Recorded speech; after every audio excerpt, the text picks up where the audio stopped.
Um pastor tinha 100 ovelhas, uma se perde. Uma mulher tinha 10 moedas, uma se perde. Um homem tinha 2 filhos, ambos se perdem.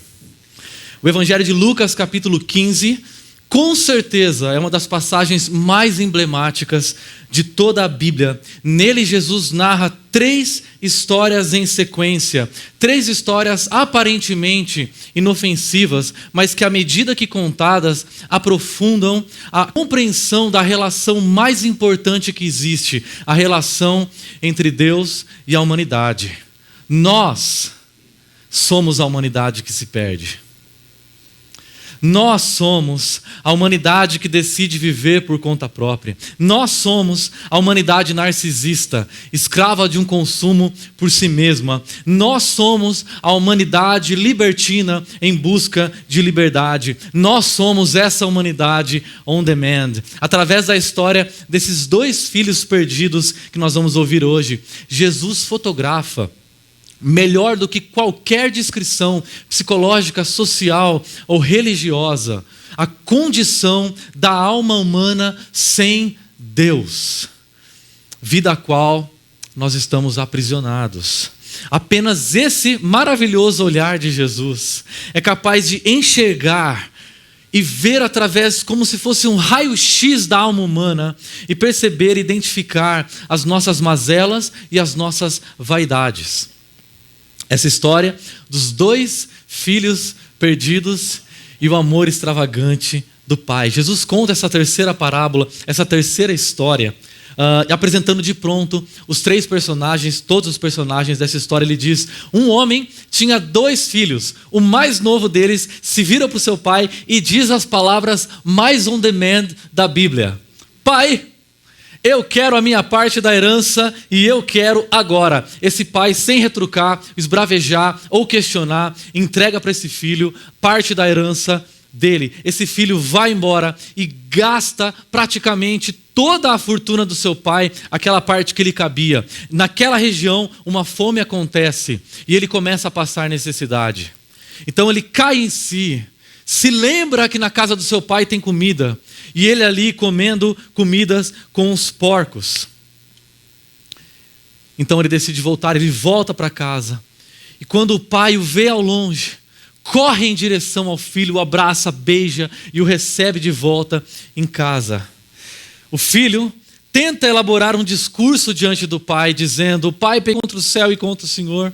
Não sou digno de ser chamado teu filho. Mas no meio daquele discurso que ele vinha ensaiando durante todo o seu momento na estrada, o pai interrompe e diz: depressa, empregados, façam um churrasco, tragam um anel, coloquem no seu dedo, sandália nos seus pés, a melhor roupa. Esse menino estava perdido, mas agora foi achado. Nós precisamos celebrar, vamos fazer um churrasco. Esse é um pai bem brasileiro. O filho mais velho estava no campo, volta para casa. Só que quando ele está prestes a chegar em casa, ele ouve o barulho da música, o barulho da dança, as altas vozes, gente cantando. Ele não entra em casa. Ele chama um empregado lá fora, o empregado sai, conversa com ele, ele diz o que está acontecendo. Ele diz: seu irmão voltou, seu irmão está vivo, estava morto, foi achado, seu pai deu uma festa. Ele diz: que história é essa? Chama o meu pai aqui fora, nessa festa eu não entro. O pai sai e ele dá uma bronca no pai: olha, eu tenho servido como um escravo para o Senhor durante todo esse tempo e o Senhor nunca me deu uma galinha sequer para eu festejar com os meus amigos. Ele diz: filho, tudo que é meu é seu.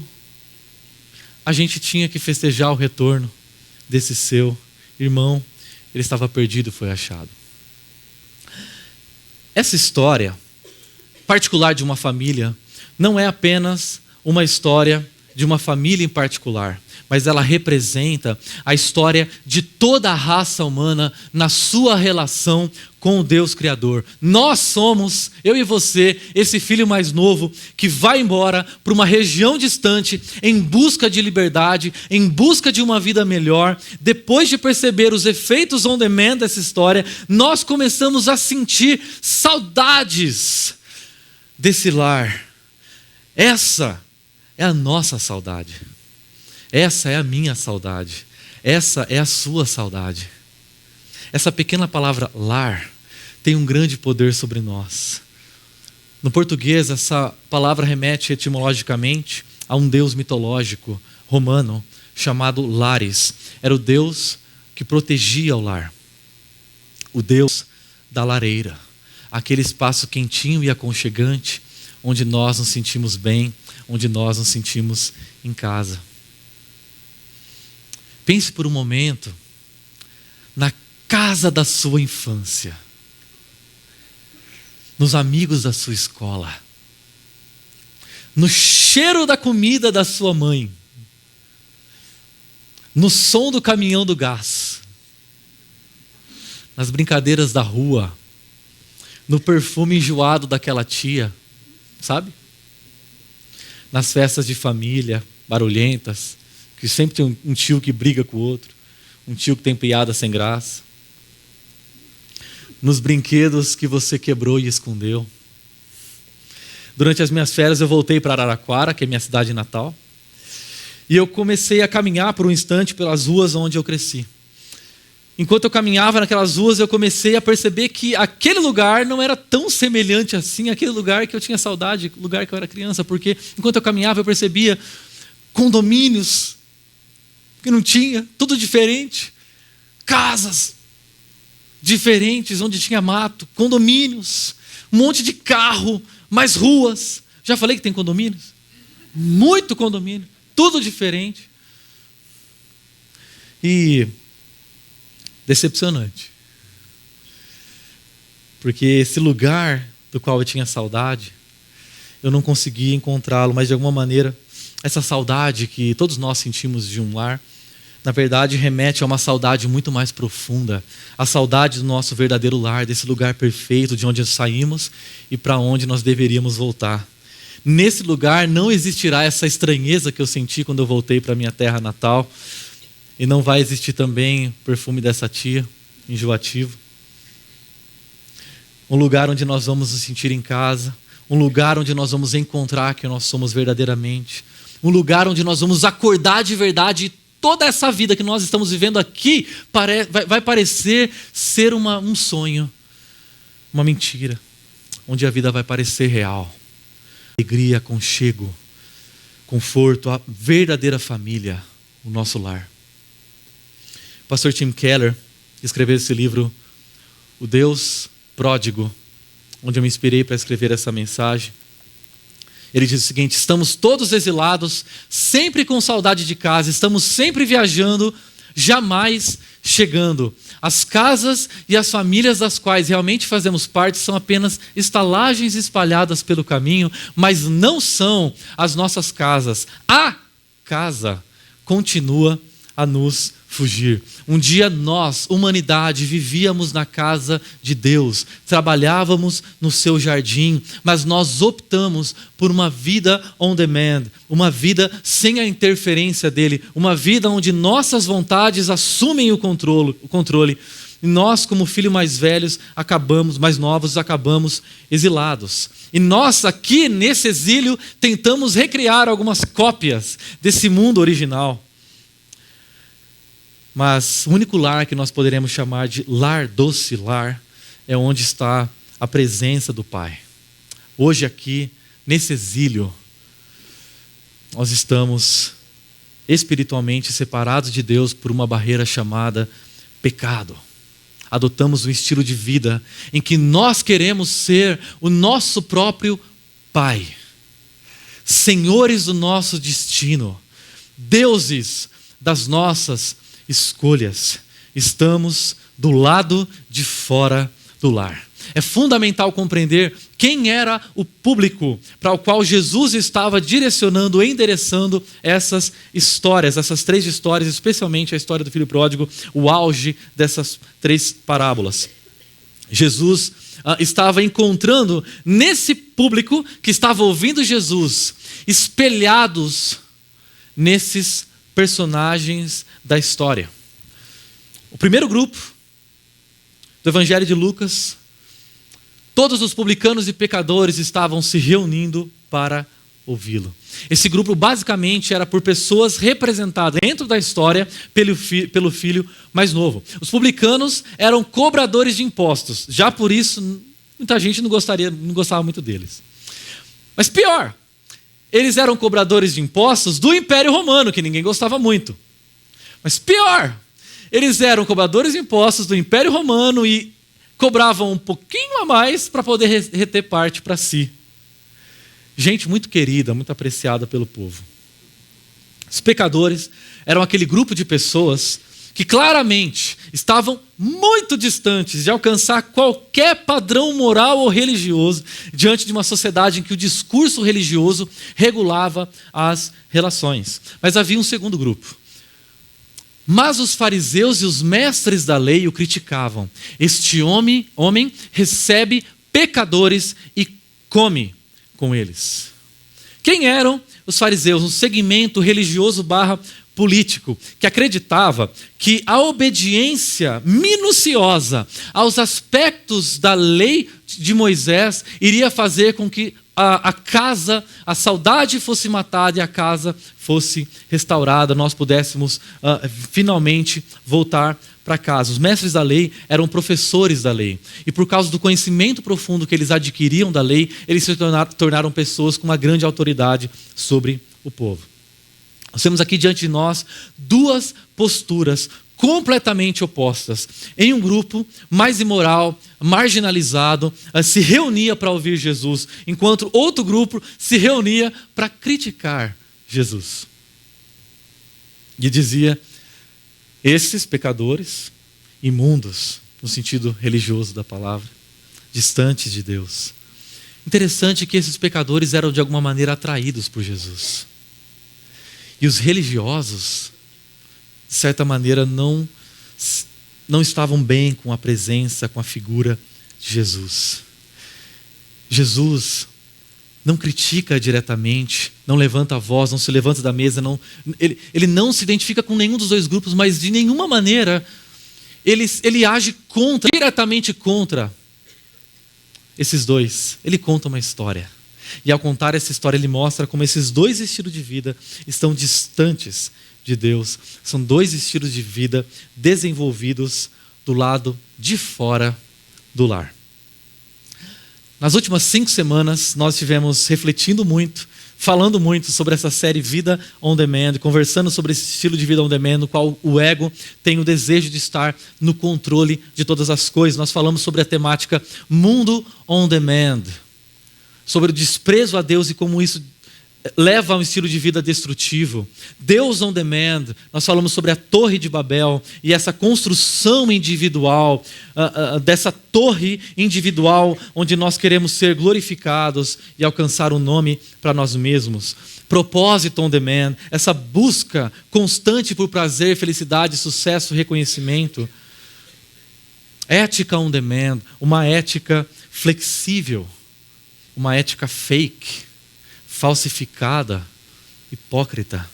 Nós falamos sobre as relações on demand, utilitaristas que tentam usar o outro para de alguma maneira se beneficiar, e individualistas que se coloca onde o eu e o indivíduo está acima da comunidade. Em todas as ocasiões nós procuramos expressar como Deus mostra um caminho excelente, um caminho melhor e nos inspira a desenvolver um estilo de vida dependente do seu amor. Hoje é o último episódio dessa série Vida on Demand. Eu quero conversar com vocês sobre os efeitos dessa vida on demand e eu espero que essa série tenha provocado mudanças na sua relação com Deus, na sua relação consigo mesmo, com a igreja, com a sua família, com o trabalho. Nós falamos sobre muita coisa, mas agora é o seu momento. Eu gostaria de pedir para que você pegue o seu celular. Se você estava mexendo no seu celular enquanto a gente falava, agora é a sua hora de brilhar, ok? Pega o seu celular, nós vamos fazer uma enquete. Gostaria que você acessasse o aplicativo da Chácara Primavera. Se você não tem, é só baixar rapidinho no App Store, Google Play. Você consegue baixar o nosso aplicativo. Eu gostaria de refletir com vocês sobre o seu momento de vida. Você que já conseguiu abrir, gostaria de pedir para que você acessasse esse espaço enquete. E quando você clicar nesse espaço enquete, você da internet também pode participar com a gente. Você vai identificar 6 letras, A, B, C, D, E, F. Não tem nada escrito nelas. Eu vou dar as alternativas para vocês e vocês vão responder clicando, tá bom? Vamos lá. Neste momento, de qual área de sua vida você precisa urgentemente entregar o controle a Deus? De qual área da sua vida você, ouvindo essas mensagens, chegou à conclusão de que você precisa entregar o controle a Deus? Primeira área. Área conjugal, essa seria a letra A. Conjugal e afetiva, seu namoro, seu casamento. Você percebeu, a partir dessa série, que o seu relacionamento com o seu cônjuge ou com o seu namorado, sua namorada, tem ido água abaixo por causa do seu individualismo. Se esse é o seu caso, você dá a letra E. A. B. Profissional, opção B. Você percebeu que a sua falta de ética no trabalho, a maneira como você tem lidado com o dinheiro, tem refletido uma vida distante de Deus, em que você quer estar no controle. Se esse é o seu caso, letra B. Letra C. Sexual. Ao ouvir as mensagens dessa série, você percebeu que seus pensamentos, suas palavras, suas atitudes, suas vontades têm estado distantes da vontade de Deus. Sexualmente falando, você tem usado sua mente, usado seus olhos, usado o seu corpo de uma maneira que não agrada a Deus. Em quarto lugar, letra D, mental. Você tem sido muito influenciado pelas ideologias humanistas e seculares da nossa cultura. Você tem percebido que as coisas que você tem falado, pensado, postado, compartilhado não refletem o que a vontade de Deus diz. As coisas que você tem aprendido na faculdade não refletem o que Deus quer da sua vida. Opção E, relacional. Você tem se tornado uma pessoa solitária, com poucas amizades, poucas parcerias, por causa da sua arrogância, por causa do seu orgulho. Você agora se dá conta de que você está solitário, está sozinho. Agora, se você é uma pessoa que percebeu que todas as opções se encaixam, a questão é espiritual. Você precisa de uma renovação total na sua vida, total na sua história. Você precisa entregar tudo nas mãos de Deus e dizer: Deus, toma conta da minha vida, toma o controle da minha história. Eu tenho falhado em vários aspectos, eu quero uma renovação, eu quero conhecer o Senhor, eu quero conhecer essa boa notícia. Eu gostaria que você fizesse uma avaliação séria diante de Deus pelo próximo minuto. E enquanto isso, nós vamos escutar uma canção que diz, em que o Pai diz para você entregar o controle da sua vida a Ele.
Facilmente me deixou, mas como te deixar?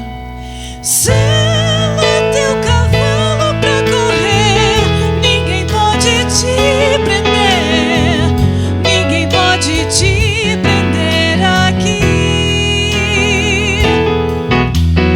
Corra tanto quanto puder, não há como se esconder, não há como se esconder do meu amor.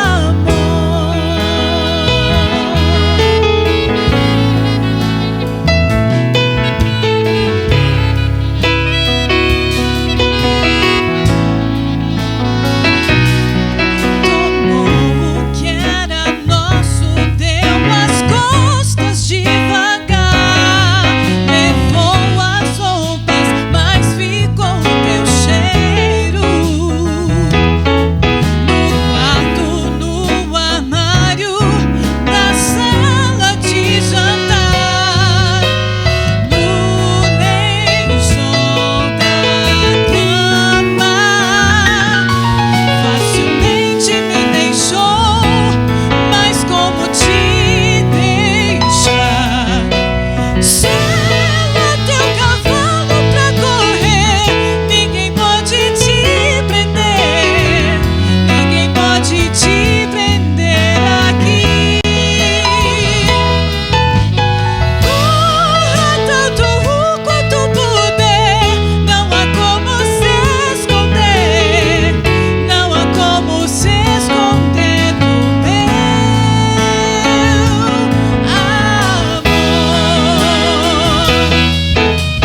Volta a hora que você quiser, o anel ainda é seu e o armário ainda está vazio. Há lugar à mesa pra você, como posso me esconder ou me esquecer do amor que me feriu,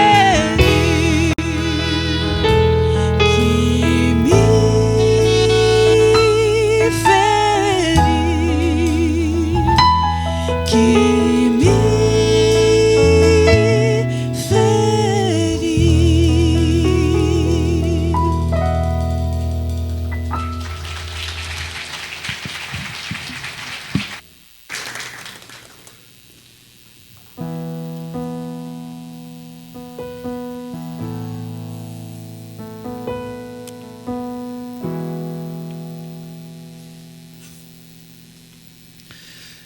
Essa história do amor pródigo e esbanjador de um pai e dois filhos perdidos pode ser muito bem compreendida através de um teatro. E no primeiro ato desse teatro, nós temos o filho perdido distante de casa. Pense nesse cenário ambientado por uma família, um pai latifundiário, com empregados a seu serviço e dois filhos herdeiros. No palco, nós vemos o drama desse pai que sofre. No primeiro ato, nós vemos a presença desse filho sumir e retornar. Mas no segundo ato, nós vemos o coração desse filho mais velho se consumir e se revoltar. É um enredo muito simples, mas com uma carga dramática profunda. Esses dois filhos representam duas maneiras de se relacionar com Deus ou de se estar alienado de Deus. São duas maneiras de buscar redenção. Ou você que está me ouvindo é um filho mais novo, ou você é o filho mais velho.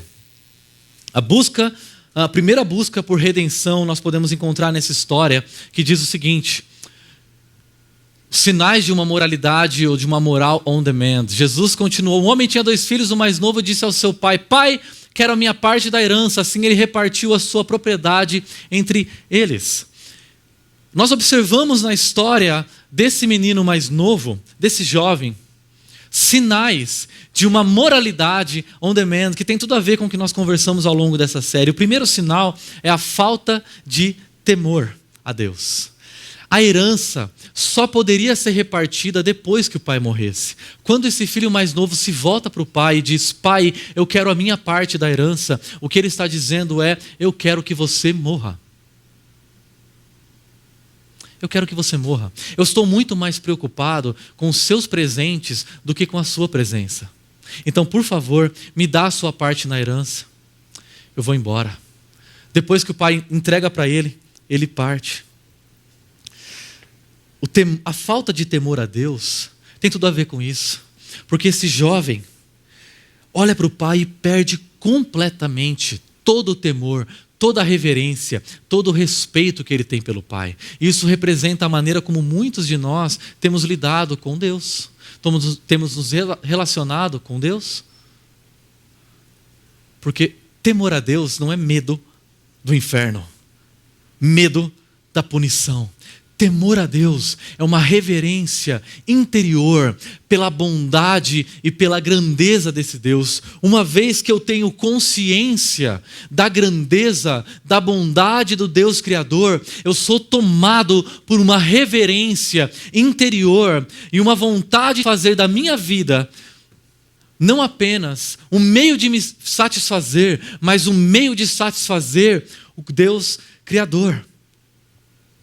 Temor a Deus não é temer as consequências das minhas atitudes, mas dos meus pecados, mas é um frio na espinha por saber que o que eu faço, falo e penso ofendem diretamente e em primeiro lugar a pessoa do Deus Criador. Quando você, um discípulo de Jesus, começa a tomar pequenas decisões e escolhas erradas, ignorando essa voz interior que te diz: não faça, não pense, não fale.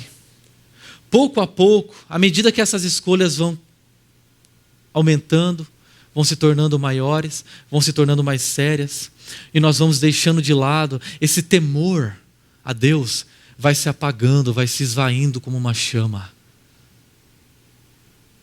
À medida que a gente percebe que uma atitude errada, uma escolha errada que nós fazemos, não faz com que um raio caia na nossa cabeça, a gente começa a falar: não aconteceu nada.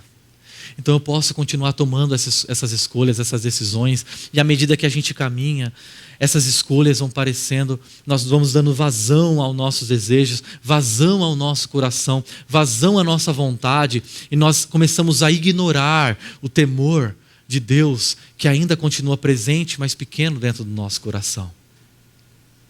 Então os nossos desejos passam a se tornar muito grandes, mas Deus começa a ficar muito pequeno. O que no começo era apenas um desejo, começa a ganhar vazão. Então se torna uma declaração direta, uma decisão direta, sem temor. Esse pai divide a propriedade e dá a parte que cabe ao filho mais novo. Ele não é mais temido, ele não é mais respeitado. Um segundo sinal dessa moralidade, dessa moral on demand. Não muito tempo depois, o filho mais novo reuniu tudo o que tinha e foi para uma região distante. E lá desperdiçou seus bens vivendo irresponsavelmente. Essa expressão revela uma busca por prazer. Esse é o segundo e último sinal dessa vida, dessa moralidade on demand. Tudo se torna um meio. Deus, as pessoas e as coisas para eu obter felicidade. Esse jovem sai e gasta todo o dinheiro que é do pai em festas, baladas, shows dos DJs mais famosos da Galileia, os MCs magnatas lá de Dubai. Ele compra um carro, um Camaro amarelo, um cavalo amarelo. Na minha época tinha uma música que falava desse. Paga drinks para as mulheres nos barzinhos. Contrata prostitutas. Agora pense um pouco na sua vida. Talvez a sua sexualidade, o seu dinheiro, a sua beleza, as suas amizades têm servido como meios para que o seu ego possa encontrar felicidade e prazer.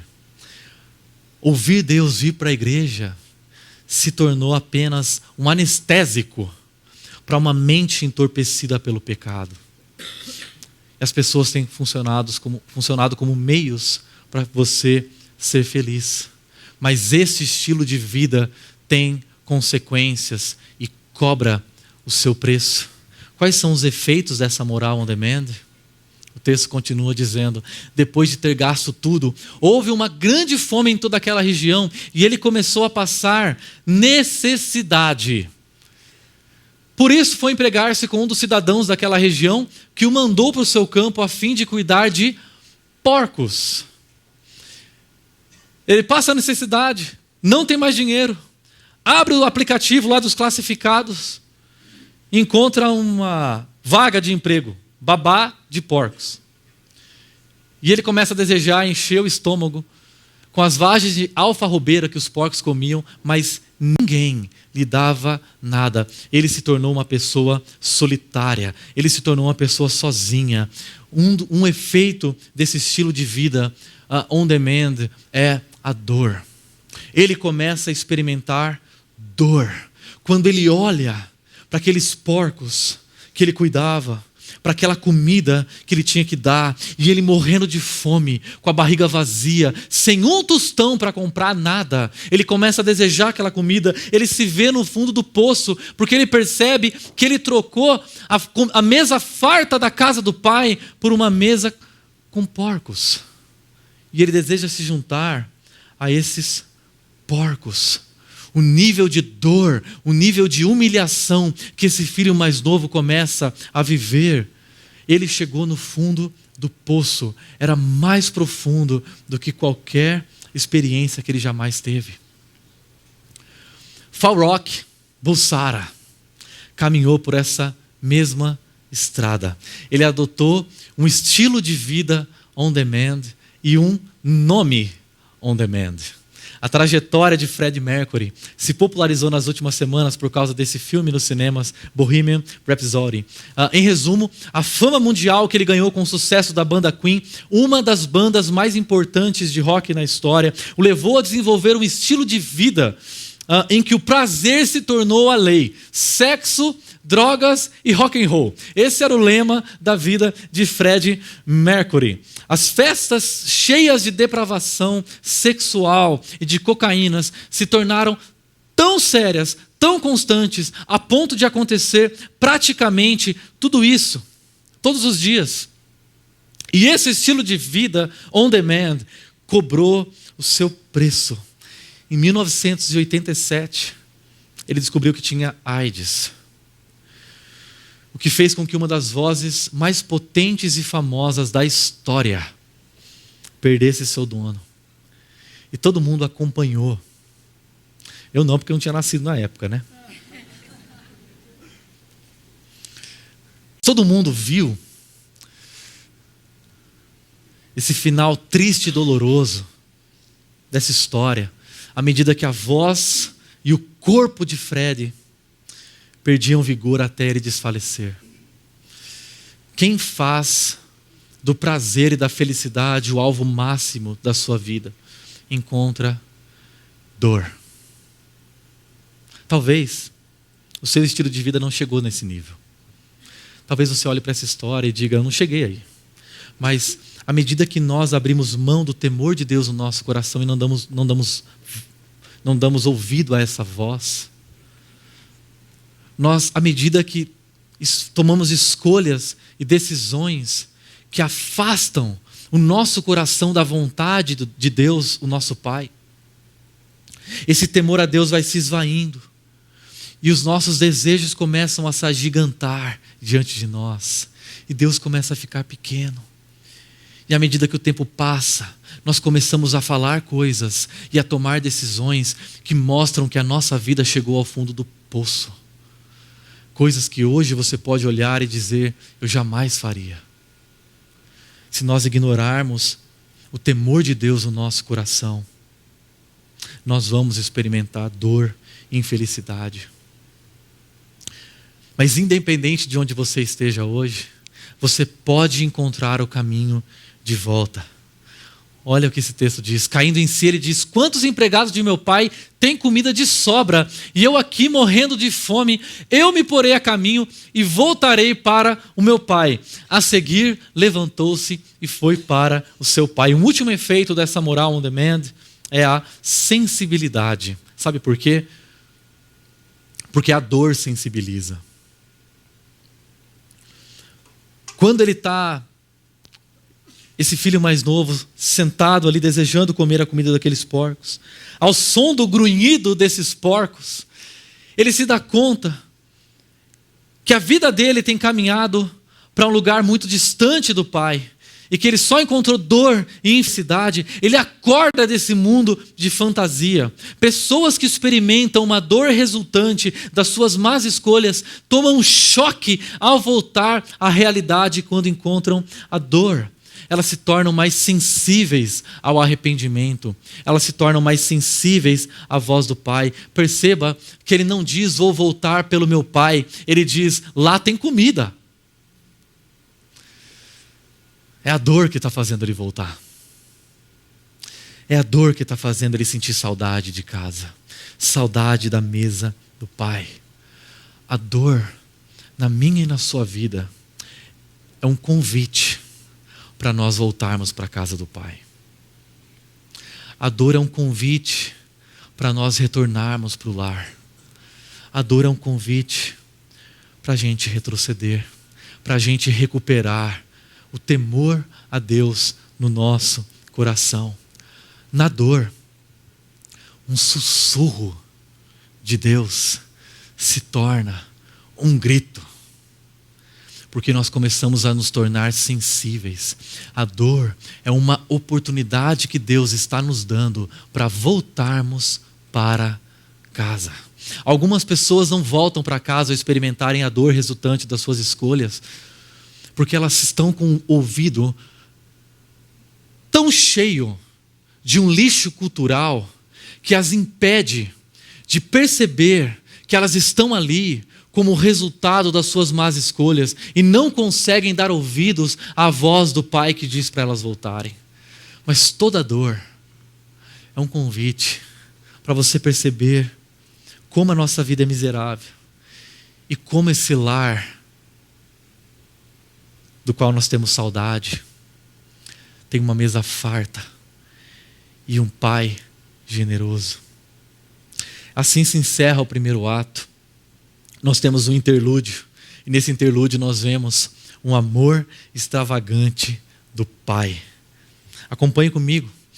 Estando ainda longe, o seu pai o viu, e cheio de paixão, correu para o seu filho, e o abraçou e o beijou. O filho disse: pai, pequei contra o céu e contra ti, não sou mais digno de ser chamado um filho seu. Essa expressão compaixão é aquela expressão que nós aprendemos nessa série no original, intestino. São esse sentimento visceral de bondade e compaixão direcionado ao outro. O pai reconhece a silhueta e o jeito de andar desse filho no horizonte, na estrada, se aproximando da fazenda. Ele não se contém agachado naquela cerca, ele sai correndo em direção ao filho, ele sai correndo desesperadamente, ele quer abraçar um filho. Correr não é um ato muito decente para um pater familias, para um grande latifundiário, para um homem de respeito naquela sociedade patriarcal. Mas esse homem levanta a túnica, mostra as canelas e sai correndo desesperadamente, chamando a atenção dos vizinhos. Um homem correndo em direção ao seu filho voltando. E o que acontece nesse encontro? O pai disse aos seus servos: depressa. Ele ignora completamente a fala do filho. Tragam a melhor roupa e vistam nele, colocam um anel em seus dedos e calçado em seus pés, tragam um novilho gordo e matem-no. Vamos fazer uma festa e alegrar-nos, pois este meu filho estava morto e voltou à vida, estava perdido e foi achado. E começaram a festejar o seu regresso. Ele não diz absolutamente nada para o filho mais novo. Ele simplesmente ignora o discurso bem elaborado com 3 pontinhos que ele fez ao longo do caminho. colocou o discurso no bolso, vem ensaiando, chegou lá, no meio do discurso o pai interrompe. E o pai ignora e diz: coloquem anel nos seus dedos, coloquem uma roupa, coloquem um calçado nos seus pés. Esse jovem é da nossa família, eu estou fazendo dele um herdeiro novamente. Ele é o meu filho. A carne naquela época era comida reservada para ocasiões especiais. Um boi gordo era aquele boi que estava reservado especialmente para ocasiões muito especiais. Ele chama os vizinhos, ele chama a parentaiada toda, ele bota som na caixa e ele dá uma festa. A cruz de Cristo é esse gesto desesperado do nosso Pai correndo na nossa direção. A cruz de Cristo simboliza essa compaixão visceral de um Deus que tem misericórdia e compaixão correndo a nós, desesperado para nos restituir a sua família. A cruz de Cristo é um convite do Pai para nós voltarmos para casa. Na casa desse pai tem festa, na casa desse pai tem felicidade, na casa desse pai tem prazer, mas nem festa, nem felicidade, nem prazer são a finalidade da casa do pai. É o próprio pai. Ele é o protagonista dessa história. O amor do pai por nós é desse jeito. Ele é absurdo. Ele é sem noção. Como esse pai correndo com as canelas de fora no meio da rua. Ele é sem noção a ponto de se humilhar, de tomar para si a nossa vergonha e de assumir o nosso lugar em uma cruz. Deus está muito mais interessado em perdoar você do que você em receber perdão. Logo, o convite de Deus para você hoje é para que você volte para casa. Volte para casa. Mas alguém não gostou muito dessa demonstração extravagante de amor. O segundo ato mostra esse filho que está perdido perto de casa. Ele está perdido perto de casa. Nós temos duas maneiras de nos distanciarmos de Deus. Uma é através da desobediência. É através dessa busca constante por felicidade, através da busca por autoconhecimento, dessa busca por liberdade, representada no filho mais novo. Mas uma outra maneira de nós nos distanciarmos de Deus é através da obediência. É através de uma obediência e de uma religiosidade motivada por interesses egoístas. Uma justiça irrepreensível, uma moralidade correta, uma religiosidade certa, mas motivada pelas razões erradas. Pode ser que a sua desobediência tenha levado você para distante de Deus, mas pode ser que a sua obediência tenha levado para longe do Pai, fazendo você se perder perto de casa. Quais são os sinais dessa religiosidade on demand? Enquanto isso, o filho mais velho estava no campo quando se aproximou da casa, ouviu a música e a dança. Repare que ele não entra em casa, ele fica do lado de fora. O filho mais velho não está dentro, ele está próximo. E tão perigoso e danoso quanto se estar longe da casa do pai é se estar perto da casa do pai, mas não dentro da casa do pai. A religiosidade on demand é tão devastadora quanto a imoralidade on demand. Ele está tão perdido quanto seu irmão estava perdido. Mas tem um detalhe sutil. Ele não sabe. Alguém precisa avisá-lo que ele está perdido. Diferentemente do seu irmão que sente na pele as dores de alguém que tomou más decisões, ele não consegue sentir na pele. Ele está insensível, ele não percebe. A religiosidade on demand não nos faz perceber, não nos deixa perceber que nós estamos fora da casa do Pai. E fora da casa do Pai, sem a dor, nós nos tornamos insensíveis à voz desse Pai que nos convida a voltar. Se você que está me ouvindo hoje é um irmão mais novo, você sabe que você é. Mas se você é um irmão mais velho, alguém precisa avisar você. Alguém precisa avisar você desses sinais de uma religiosidade on demand. O primeiro sinal. Então ele chama um dos servos, um dos empregados lá fora e pergunta-lhe o que está acontecendo. Ele te responde: seu irmão voltou e seu pai matou o novilho, um boi gordo, porque o recebeu de volta são e salvo. O filho mais velho fica feliz? Ele se enche de ira e não quer entrar. Ele não entra em casa, ele permanece do lado de fora. E ele fica bravo, porque as coisas não aconteceram conforme ele esperava. Quando as coisas não acontecem do jeito que você gostaria, irmãos mais velhos se enchem de ira. Sabe por quê? Porque eles acreditam que de alguma maneira as boas atitudes, as boas ações, deixar de ter essa imoralidade e viver uma religiosidade, o faz pensar que Deus deve para eles. E que Deus deve evitar que coisas ruins aconteçam e fazer com que coisas boas aconteçam na sua vida.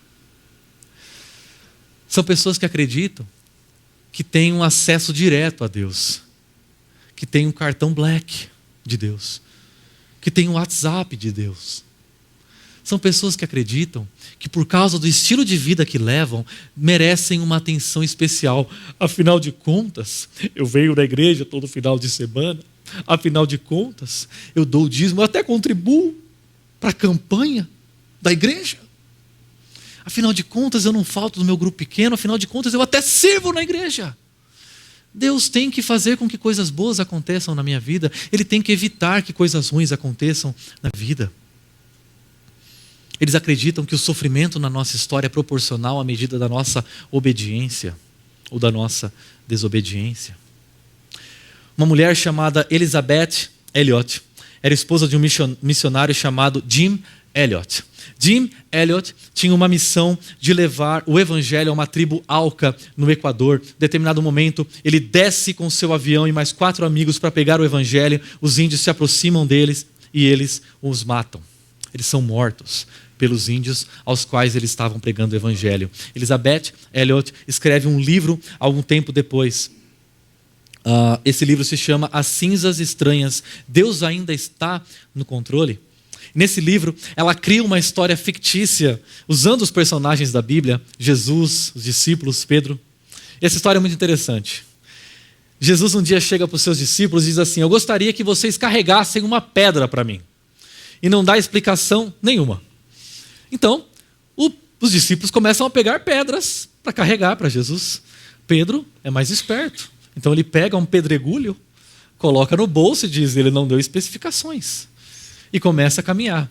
E eles vão caminhando, chega a hora do almoço, eles se aproximam, Jesus fala: tira a pedra, pega a pedra, todo mundo pega, coloca a pedra. Ele faz um gesto com a mão, as pedras se transformam em pães. Ele fala: vamos almoçar.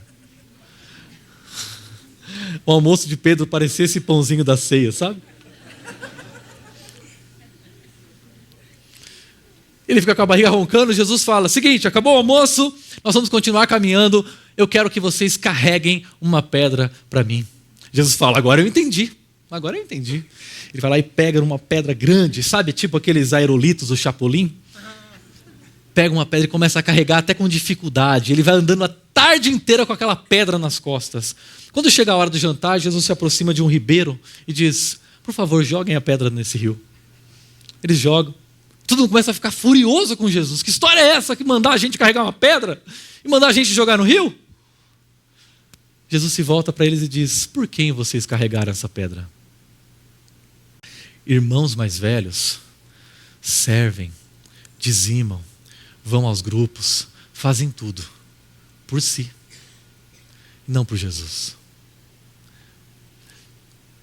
Quando nós conduzimos a nossa vida, a nossa história e fazemos coisas, oramos, obedecemos por Jesus.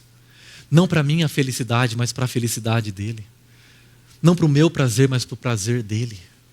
Para o prazer de outros. Para beneficiar a vida de outros. Quando nós fazemos isso, a vida se torna mais leve. Eu não posso dizer que vir aqui, subir e falar é algo que eu faço carregando uma pedra para mim. Eu preciso me sentir amado à medida que faço isso. Filhos mais velhos fazem o que fazem para si. E quando as coisas não acontecem do seu modo, eles se enchem de ira contra o pai. Eles se incomodam por causa da graça. E sabe por que eles se incomodam por causa da graça? Porque eles não percebem que eles, igualmente aos filhos mais novos, também precisam da graça. Mas a ira. Há um segundo sinal. Então seu pai saiu e insistiu com ele, mas ele respondeu ao seu pai: olha! Acho muito interessante essa expressão. Todos esses anos tenho trabalhado como um filho, como um escravo ao teu serviço, carregando pedras para você.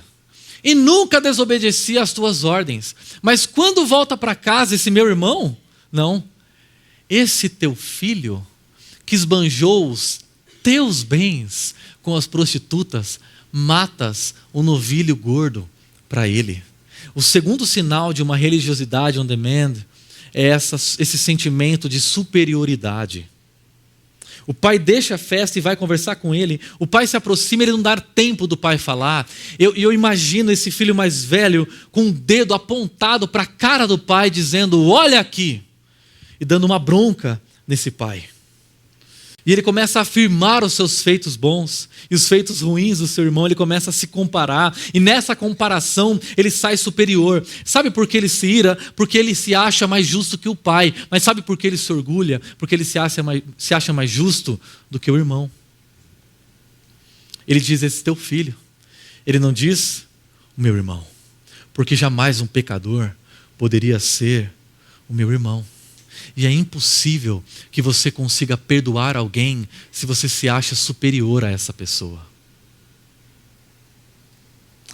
Porque os seus pecados estão escondidos, inclusive de você.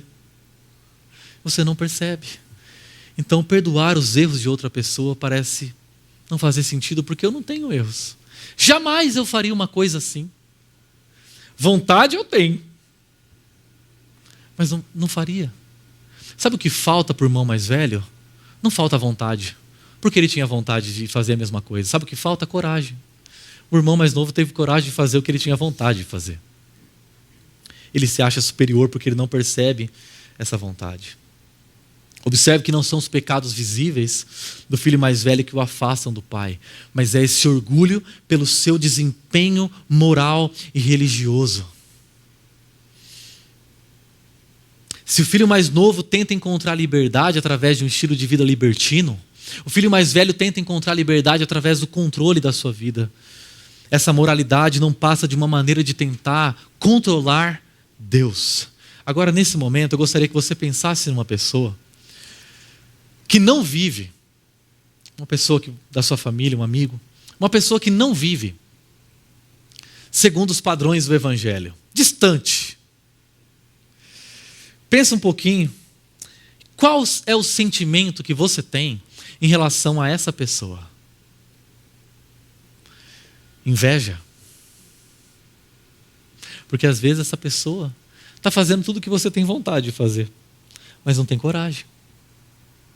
Raiva.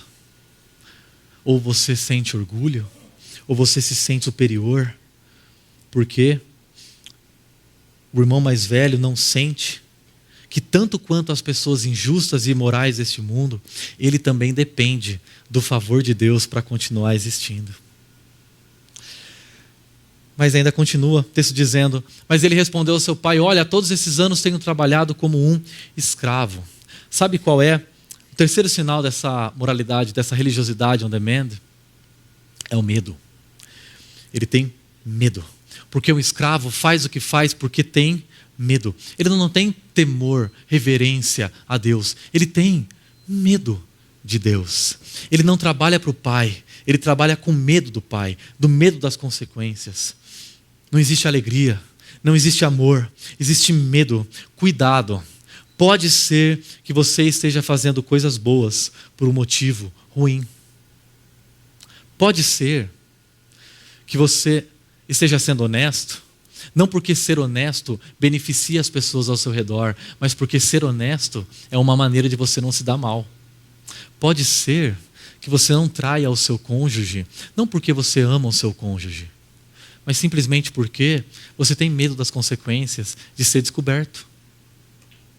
Então você não faz o que faz porque você ama, movido por amor, movido pela alegria do outro. Você faz o que você faz por medo de ter consequências ruins para a sua vida. Um último sinal dessa religiosidade on demand. Tu nunca me deste nenhum cabrito. Eu falei galinha, né? É uma versão atualizada. Para eu festejar com os meus amigos. Sabe o que ele não tem? Ele não sabe, ele não tem certeza que o pai o ama, ele tem dúvida. Ele não acredita no amor do pai por si. Ele não se sente amado por Deus. Pessoas como o filho mais velho, religiosas, não sabem que são amadas, não sentem o amor do pai por si. Elas se concentram tanto no que elas têm que fazer, tanto no que elas têm que fazer, e tanto no que elas têm que deixar de fazer. Eu não posso fazer isso, eu não posso fazer aquilo, que elas se esquecem do que Deus fez por elas em Jesus. As obrigações e deveres dos filhos mais velhos falam mais alto do que o amor do pai por elas.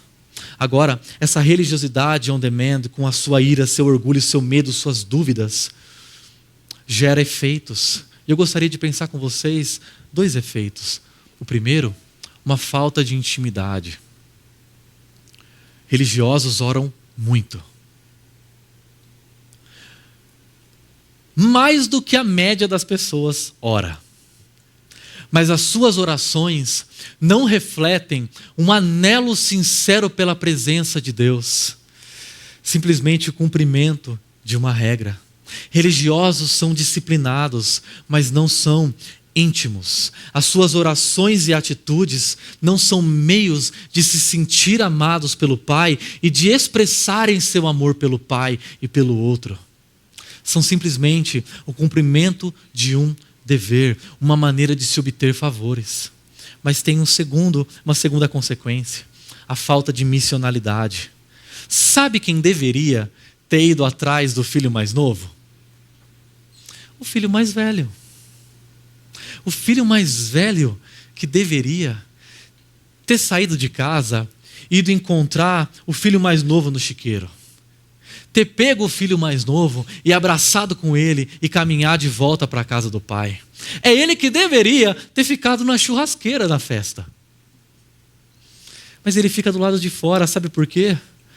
Porque quando nós somos religiosos, nós não temos o amor necessário e o ímpeto necessário para falar desse amor para aquelas pessoas que estão distantes da casa do pai. Sabe o que é a igreja? A igreja é esse grupo de gente que está voltando junto para a casa do pai. E elas chamam outras pessoas para se juntar ao comboio. Nós estamos voltando para a casa do pai. E o nosso papel aqui é convidar as pessoas para se juntarem a nós. Essa família de irmãos, essa igreja é essa família de irmãos amados pelo Pai, cujo amor os move à missão em direção ao outro. Você tem mais vontade de julgar ou de ver a transformação sobre a vida das pessoas ao seu redor que vivem totalmente distantes de qualquer padrão que Deus deseja para nossas vidas? Filhos mais velhos não têm a percepção assim das suas motivações como os filhos mais novos. O seu autoconhecimento é menor. Eles não voltam por si. Os filhos mais velhos precisam de um convite. E o pós-lúdio, dessa história é um convite para o filho entrar em casa. E assim eu termino essa história. O texto diz: disse o pai: meu filho, você está sempre comigo. Tudo que eu tenho é seu. Mas nós tínhamos que celebrar a volta deste seu irmão e nos alegrar, porque ele estava morto e voltou à vida, estava perdido e foi achado. Esse pai fala com amor, com graça, uma graça que constrange porque é extravagante, porque é pródiga, porque é radical. Nós estamos do lado de fora do lar e a voz do Pai nos chama através de Jesus. Jesus veio para nos trazer de volta para casa. Jesus ama não apenas os filhos perdidos longe de casa. Ele ama os filhos perdidos perto de casa. Jesus ama também os religiosos. Por isso que esse pai fala com amor. O próprio Jesus é esse irmão mais velho que vem até nós e sofre um exílio na sua própria pele. A cruz significa o exílio por parte de Deus para nos conduzir de volta para a casa do Pai, para nos conduzir de volta à mesa do Pai, para fazer com que nós retornemos para a casa do Pai. Sabe-se lá quantos anos-luz Jesus teve que caminhar, que viajar para sair da eternidade, esvaziar-se da sua glória e descer até esse mundo, e descer até essa história e morrer em nosso lugar, humilhado em uma cruz. O que esse Deus teve que fazer para nos amar de maneira única, de maneira extravagante, de maneira sem noção, de maneira pródiga, e conduzir o amor eterno desse Pai para a história onde nós, filhos pródigos, nós, filhos perdidos, estamos nesse exílio chamado terra. O convite aqui é claro, desse Pai que diz para o filho mais velho. Ele não convida, ele não fala com o filho mais novo, ele fala com o filho mais velho. Volte. Nós temos que nos alegrar. Nós temos que festejar porque o seu irmão voltou. É um convite para nós entrarmos em casa. É um convite para você, religioso. Para mim, religioso. Para nós desfrutarmos dessa intimidade e fazermos da nossa piedade, da nossa vida um meio de nos sentirmos amados pelo Pai e de expressarmos amor pelo Pai. Sabe quando nós entramos em casa, quando nós somos de tal maneira, nós nos sentimos de tal maneira amados pelo Pai, que nós começamos a convidar as pessoas ao nosso redor para se juntarem a nós. Quando contribuir, quando servir, participar de um grupo, participar dessa comunidade, não é uma maneira de eu tentar controlar Deus, mas é uma maneira de eu receber esse amor de Deus. Essa série de mensagens nos desafiou em vários sentidos. Muitas reflexões que devem ser transformadas em prática.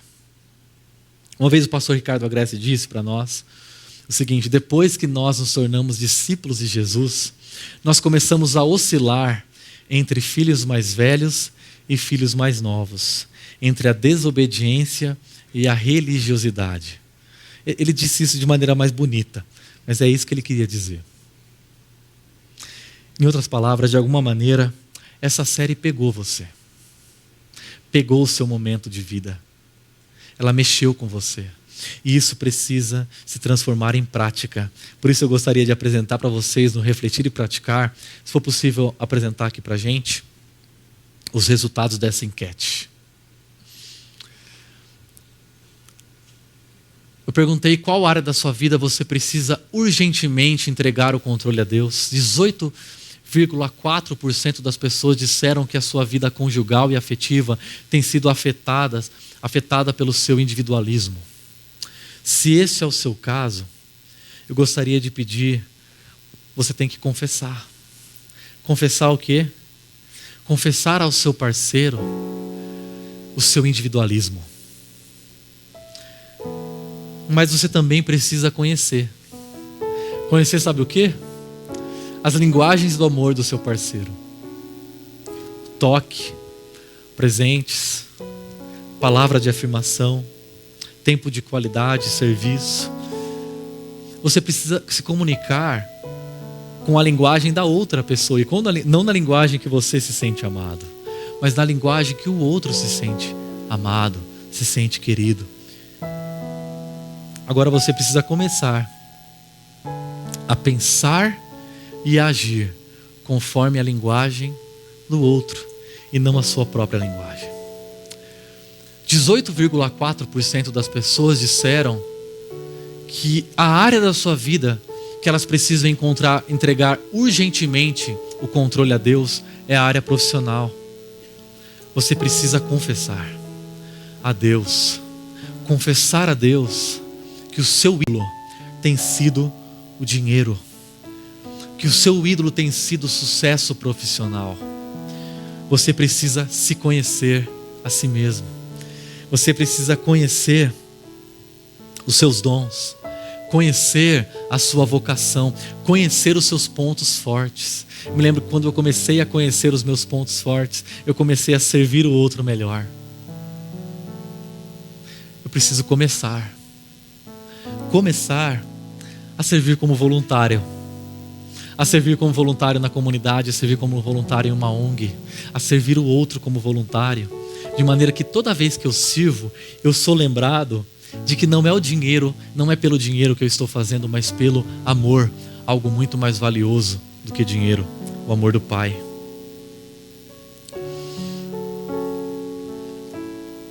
Ali não aparece o valor, do sexual. Poucas pessoas têm problemas com essa área, né? Que bênção, pastor Silas. Que maravilha. Aqui é a igreja. Poucas pessoas. Se você está passando por isso, se a sua mente, suas atitudes, seu corpo tem sido usado de maneira contrária à vontade de Deus, se ficar, ver pornografia, se masturbar, se você tem sido tentado a trair o seu cônjuge, ou se você já tem traído, ou se você tem usado o sexo fora do ambiente do casamento, essa palavra é para você. Você precisa confessar. Confesse a Deus que você tem falhado. Confesse a Deus as suas falhas nessa área, mas faça mais do que isso. Conheça as suas dores emocionais. Sabe por quê? Porque por detrás de todo vício sexual existe uma dor emocional. Você precisa identificar qual é a dor emocional que você tem. Um sentimento, uma necessidade de aprovação, uma carência além do limite. Você precisa começar a afastar de você, a dificultar o acesso a tudo aquilo que te leva a pecar nessa área. 13,3% das pessoas disseram que a área mental, que as cosmovisões da nossa cultura, cosmovisões humanistas, cosmovisões seculares, têm destruído a sua vida e levado a desobedecer e a viver longe da vontade de Deus. Sabe a primeira coisa que você precisa fazer? Confessar. Confessar a sua ignorância. Assim, você está acima da média, mas você é um ignorante como qualquer um de nós. Um dos maiores filósofos da história disse: só sei que nada sei. Você precisa confessar a sua ignorância. Você precisa conhecer qual é a cosmovisão cristã e como ela se relaciona a todas as áreas da sua vida. Para isso eu indico para vocês esse livro do Gorin chamado Introdução à Cosmovisão Cristã. Esse livro, Introdução à Cosmovisão Cristã, pode ajudar você que tem se achado, que tem pensado demais segundo os padrões seculares da nossa cultura, a repensar a sua vida a partir de um padrão bíblico. Comece a ter o hábito de identificar tudo aquilo, todas essas ideologias da nossa cultura que são furadas, ideologias que têm cara de cordeiro, mas corpo de dragão. 8,2% das pessoas disseram que precisam entregar a Deus a sua vida relacional. São pessoas que se reconhecem como orgulhosas, pessoas que se reconhecem como arrogantes, e essa arrogância e esse orgulho tem as conduzido para distante das pessoas. Você precisa começar confessando a sua arrogância. No começo, confessar a arrogância é difícil, depois continua difícil. Você precisa continuar confessando a sua arrogância, confessar a maneira como você se enxerga e como você enxerga o outro. Você precisa conhecer uma pessoa que vai se tornar seu amigo, sua amiga. Você precisa fazer dessa pessoa aquela pessoa que conhece tudo que ninguém conhece sobre você. Sabe essa versão editada que você tem sobre você para os outros? Essa pessoa não conhece essa versão com filtros. Essa pessoa conhece quem você é. Você precisa começar a participar de um grupo pequeno, um ambiente onde você vai compartilhar a sua vida e sua história, suas dificuldades com outras pessoas. Mas a maioria das pessoas chegou à conclusão a partir dessa série, 37,8%, que na verdade, elas precisam entregar tudo. Elas precisam render todas as áreas da sua vida ao Evangelho. O que você precisa fazer? Você precisa confessar que você é um filho perdido, confessar que você está perdido. Você precisa conhecer o Evangelho, conhecer essa boa notícia. Religiosos acreditam que muito conhecimento da Bíblia vai levá-los a algum lugar, mas na verdade, o que você precisa conhecer é a boa notícia do Evangelho. Desse Pai amoroso que vem na sua direção e te restaura a família e te faz herdeiro novamente. Você precisa começar a ler a palavra de Deus, a fazer dessa comunidade a sua comunidade, a sua família estendida. Nós estamos voltando para casa e nós queremos convidar você a se juntar ao comboio. Se junte a nós. Nós estamos rumo à casa do Pai. Gostaria de orar com você.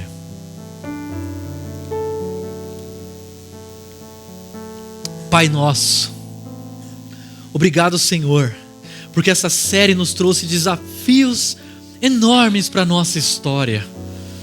Nós somos filhos perdidos, seja longe, seja perto, nós estamos fora.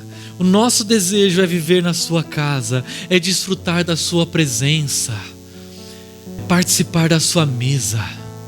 Deus, nós estamos retornando para o lar, nós estamos retornando para casa, porque nós ouvimos a doce voz de Jesus vindo na nossa direção naquela cruz e nos convidando a voltar para casa. E hoje Ele ressuscitou e Ele disse para todos os irmãos convidarem outros irmãos para voltarem para casa. É isso que nós estamos fazendo aqui, convidando as pessoas para se juntarem a nós. Deus, muito obrigado por esse amor. Nós confessamos o nosso pecado, nós reconhecemos a nossa falha, nós queremos fazer parte da tua família, viver como tua família, retornar para o lar. Nós oramos no nome do Filho mais velho, Jesus. Amém.